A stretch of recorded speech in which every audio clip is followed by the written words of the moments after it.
welcome back everybody to another gear review. Today we're going to be taking a look at the Coleman folding shovel, which is a copy of the United States Army's E Tool from the 1990s when I was in the Army. So I know a little bit about this. This particular one I picked up, I can't even remember when. I had it in my old truck as kind of like a backup shovel in case I got stuck or something, so I've never really used it. But I can give you some good info here.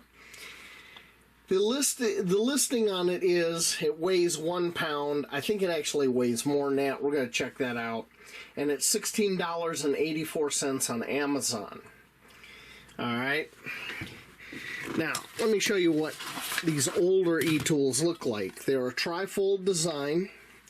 This is an Army pouch, by the way, that I picked up at the local surplus store, and it's set up for Alice. But here it is folded up. And this is the exact same style we used in the Army. This particular one is a Coleman one, and it's made in Taiwan. At least the one I have here is. And there we go.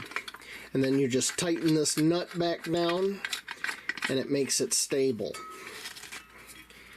And that's pretty much it.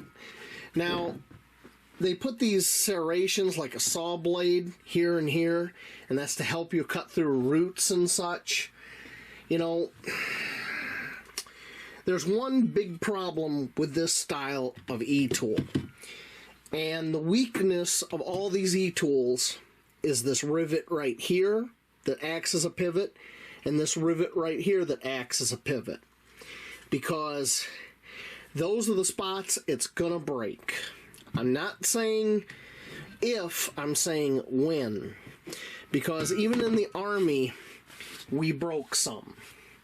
Now, the good news is, if you do break it at this pivot point, and you can knock the rest of that rivet out, you can put a bolt and nut through here and here, and put it right back in service. Now, the only place that, if it breaks, you're kind of SOL, is right here. If it breaks right here, where the blade breaks off, then the only way you could put it back in service is to weld it. Alright? Typically, I do not recommend these kind of E-tools. There's much better options on the market, like the Glock one that I did an earlier review on. But let's get into some other specs here before we check the weight. Let's talk about the size of this blade. The blade is 5 5/8 inch wide. That's from my thumb to my middle finger across here, or 14.28 centimeters. Blade length, that's from the tip to up here where you could put your foot to drive the spade into the ground, is 8 5/8 or 21.9 centimeters. The overall length, that's from the very tip here all the way to the top of this handle, is 23 1/4 inches or 59 centimeters. When it's all folded up like we took it out of the pouch here, its dimensions are 5 5/8 by 9 1/2 inches or 14.28 centimeters by 24 centimeters. Alrighty then.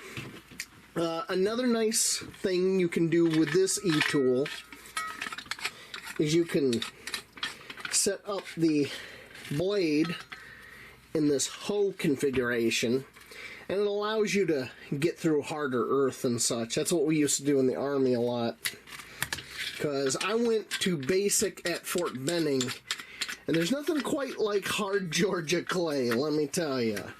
Alright, let me get this folded back up, and we're gonna... Alright, let me get the scale in here. We'll go check this thing's weight. Okay, let's do pounds first. Yeah, 2 pounds and 1/2 ounce. Yeah, the list says 1 pound. That's completely off. In kilograms, 922 grams. With this style of pouch, you're looking at 1.070, 1 kilogram and 70 grams, or 2 pounds and 5 3/4 ounces. So, like I said, I really don't recommend this one. The only reason I'm even showing it to you is to get you familiar with the different kinds out there and the pros and cons. Pro for this one, they're cheap. They're usually under 20 bucks, depending on who the manufacturer is, where it was made, etc., etc. So for under 20 bucks, I suppose it isn't bad, but these rivets here and here are going to fail. That's where it's going to break. Unless you are lucky enough to break it right here where the blade is riveted on. You know, is it robust? Kinda. I wouldn't put it on the same level as the Cold Steel E Tool. The Cold Steel E Tool is dang near bulletproof. Okay, this, not so much. So, it's up to you whether or not you want to get something like this. I think it weighs a lot, over 2 pounds. Yeah. I mean, the Cold Steel didn't even weigh that much.